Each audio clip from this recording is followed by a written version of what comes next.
Baik, Assalamualaikum warahmatullahi wabarakatuh. Selamat bertemu kembali pada video saya yang berikutnya. Bersama saya Dian Wahyuningsih. Dan ketepatan kali ini saya akan menjelaskan mengenai bagaimana kita menganalisis sebuah data penelitian dengan menggunakan program SPSS. Dan kali ini saya akan menjelaskan mengenai bagaimana cara membuat data kuesioner dengan menggunakan skala Likert yang pada umumnya seringkali dipergunakan di dalam data-data penelitian. Dan program ini nantinya bisa Anda olah ke dalam bentuk program SPSS dan Anda bisa download di www.spssindonesia.com. Adapun tahapan-tahapan, ya, ada beberapa ketentuan di dalam kita sebelum memasuk ke dalam program SPSS, ya. Baik, yang pertama kita akan menyusun pernyataan kuesioner, ya. Jadi kita susun ke dalam pernyataan kuesioner. Nah, di sini poin A mengacu kepada dimensi atau indikator variabel. Nah, biasanya di dalam sistematika penulisan skripsi, ya, Anda itu nanti akan bertemu dengan operasionalisasi variabel. Ya, di dalam operasionalisasi variabel itu ada kolom isian, yaitu dimensi dan kemudian ada indikator. Nah, di sini untuk kita bisa menghitung ke dalam program SPSS, maka kita mengacu kepada dimensinya atau kepada indikator dari setiap variabel. Ya. Biasanya satu indikator itu diwakili oleh 2 sampai dengan 3 ukuran. Kenapa? Karena apabila kita hanya memiliki 2 ukuran saja dan apabila salah satu di antara 2 ukuran ini tidak valid, maka kita akan menjadi kesulitan di dalam menentukan keberadaan dari indikator yang akan kita ukur, ya. Jadi disarankan sebaiknya Anda menggunakan satu indikator itu dengan memasukkan ke dalam 2 sampai dengan 3 ukuran untuk mengantisipasi salah satu dari ukuran itu tidak valid, ya. Poin B, di sini ada pernyataan favorable dan unfavorable. Pernyataan yang favorable itu karena kita berbicara dengan menggunakan skala Likert. Nah, skala Likert itu adalah kita melihat bagaimana sikap dari seorang responden membaca dari hasil kuesioner yang kita ajukan, ya. Nah, untuk sikap dari seorang responden itu terbentuk dari 2 sikap. Ada sikap yang positif, ada sikap yang negatif. Nah, di sini untuk sikap yang positif itu mengandung pernyataan yang bersifat favorable. Ya, artinya items yang dibangun itu mengandung makna positif. Sebaliknya, apabila salah satu dari item pernyataan itu bertolak belakang dengan keadaan yang sebenarnya, artinya kita membuat pernyataan yang berlawanan dengan situasi yang ada, maka ini yang dikatakan masuk ke dalam kategori pernyataan negatif atau pernyataan unfavorable, ya.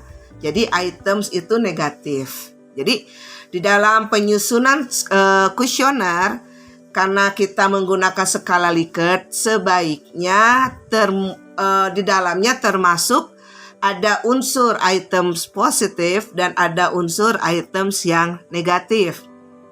Nah, adapun untuk penilaian dari masing-masing pernyataan sikap tadi, maka kita bisa memberikan skor, ya.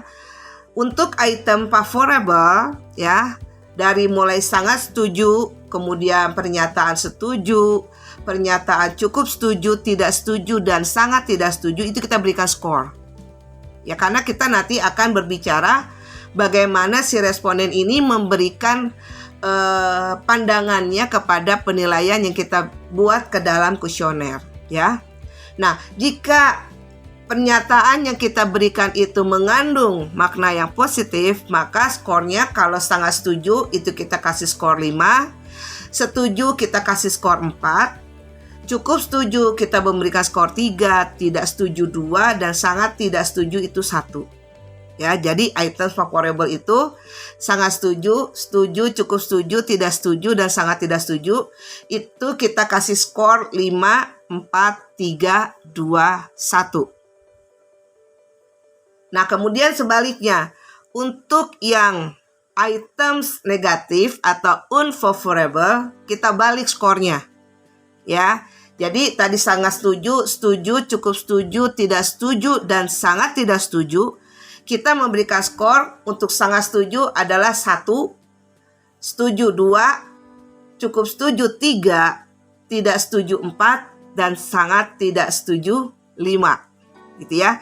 Jadi diingat aja, kalau untuk skor pernyataan sikap yang negatif, berarti kita memberikan skornya 1, 2, 3, 4, 5. Kalau untuk pernyataan sikap yang positif, 5, 4, 3, 2, 1. Ya. Baik. Itu dari cara kita memberikan skor hasil dari penilaian sikap dari setiap responden berkaitan dengan items yang ada dalam kuesioner. Berikutnya, tidak kalah pentingnya adalah kita sebaiknya sebelum kita menyebarkan kuesioner itu kepada responden, terlebih dahulu kita meminta persetujuan atau pertimbangan dari dosen pembimbing, ya, berkaitan dengan redaksi maupun isi kuesioner yang akan kita olah nanti setelah disebarkan kepada responden. Ya, jadi tetap harus dalam pengetahuan dosen pembimbing. Apakah dosen pembimbing Anda itu menyetujui redaksi yang Anda buat, ya, ke dalam bentuk kuesioner itu? Kalaupun misalnya yang bersangkutan atau Bapak dosen pembimbing tidak setuju, maka sebaiknya Anda ubah, ya, agar menyesuaikan dengan apa yang diinginkan oleh dosen pembimbing. Ya, biasanya nanti akan ada arahan yang nantinya bisa Anda jadikan sebagai bahan pertimbangan untuk memperbaiki pernyataan dalam kuesioner yang akan Anda sebarkan kepada responden.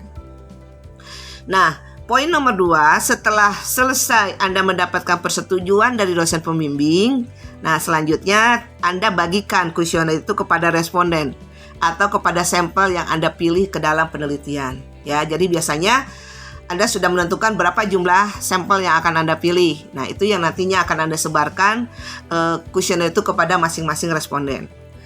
Lalu setelah nomor 2, kita masuk ke nomor 3, membuat rekapitulasi jawaban dari setiap responden melalui tabulasi data. Nanti sebentar lagi akan saya berikan contohnya, seperti hasil dari olahan data mentah dari masing-masing variabel, ya, yang nantinya akan kita olah ke dalam bentuk SPSS. Baru langkah terakhir adalah lakukan input data tabulasi ke dalam program SPSS dengan jalan memasukkan seluruh data, ya.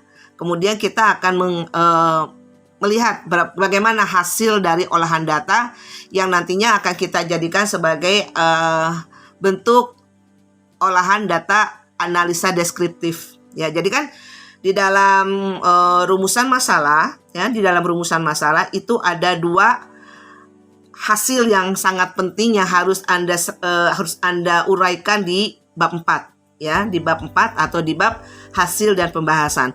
Yaitu pertama, hasil dari analisa secara deskriptif, ya. Hasil analisa secara deskriptif itu adalah menggambarkan bagaimana kondisi faktual yang terjadi di masing-masing variabel, ya. Nah, ini yang hari ini akan saya bahas, bagaimana caranya kita menyajikan hasil olahan data deskriptif itu dengan menggunakan bantuan SPSS tanpa Anda harus menghitung secara manual. Itu akan memakan waktu, apalagi jika jumlah indikator yang Anda sajikan itu dalam bentuk yang cukup banyak. Nah, itu nanti Anda akan kerepotan. Nah, dengan ini Anda akan dibantu untuk memudahkan bagaimana caranya menyajikan hasil olahan data mentah untuk disajikan ke dalam hasil analisa secara deskriptif dengan bantuan program SPSS. Mari kita simak penjelasan video saya berikutnya, bagaimana caranya mengolah data mentah yang nantinya akan kita sajikan ke dalam data SPSS. Baik, berikut ini Anda lihat hasil olahan data dengan saya sajikan ke dalam program Excel dulu ya. Jadi sebaiknya saya menyarankan Anda jangan langsung masuk dulu ke SPSS, tapi masukkan data mentah itu ke dalam program Excel terlebih dahulu, supaya kita bisa mencegah terjadinya kesalahan dalam kegiatan penginputan data. Nanti kalau datanya sudah selesai, baru Anda pindahkan data-data tersebut ke dalam program SPSS. Jadi program SPSS hanya untuk program yang sudah selesai diolah melalui data Excel terlebih dahulu. Oke. Nah, di sini Anda lihat saya punya variabel budaya organisasi. Ya. Jadi ada variabel budaya organisasi yang nantinya akan saya hitung berapa hasilnya. Nah, di kolom bawah sini ya ada variabel X1, ada variabel X2, ada variabel Y. Ya, jadi kita menggunakan 3 variabel ya, sesuai dengan kebiasaan yang memang dilakukan pada perguruan tinggi di sini ya, di kita masing-masing. Kemudian masing-masing hasil dari variabel ini itu akan kita olah ke dalam bentuk datanya tadi ya, sesuai dengan penjelasan saya di awal. Nah, di sini ada kolom responden. Nih, kolom responden di sini Anda sajikan ke bawah ya. Nah, di sini kolom responden Anda sajikan ke bawah. Ada 42 orang responden. Ya, di sini kita menggunakan sampelnya ada sebanyak 42 orang. Ya. Ada 42 orang responden. Nah, yang di atas, kolom atas ini adalah pernyataan ya yang nantinya akan Anda hitung di sini ya. Pernyataannya ada pernyataan ke-1, ke-2 sampai dengan pernyataan sikap nomor 20 ya. Nah, di sini jangan terbalik ya. Tetap harus responden vertikal ke bawah sini ya, bentuknya ke sini. Dan untuk pernyataan itu harus di atas ya, jadi ke samping. Nah, kemudian kita lihat bagaimana sih menerjemahkan angka-angka ini ya, angka-angka yang ada di dalam tabel ini. Kita lihat contohnya nih. Saya perbesar dulu ya, biar Anda bisa jelas melihatnya. Nah, oke. Nah, di sini ada responden pertama ya, X1 titik 1. Artinya apa? Responden pertama menjawab soal nomor 1 untuk variabel X1. Sekali lagi, responden pertama ini dia akan menjawab pertanyaan nomor 1 untuk variabel X1. Tadi variabel X1-nya apa? Budaya ya. Nah, budaya organisasi. Jadi si responden pertama ini akan mulai melakukan penilaian terhadap isi dari kuesioner yang Anda sajikan ya. Nah, nanti Anda olah, Anda terjemahkan ke dalam skor tadi. Nah, kebetulan di sini contoh misalnya untuk item pertanyaan nomor 1 itu jenisnya item positif ya. Item positif. Tadi diingat, item positif itu 5, 4, 3, 2, 1. Item positif. Berarti kalau 5 pernyataan sangat setuju, 4 setuju, 3 cukup setuju, 2 tidak setuju, 1 sangat tidak setuju. Ya. Nah, di sini Untuk responden pertama, dia memberikan nilai 2. Berarti dalam pernyataan kuesioner itu dia memilih tidak setuju.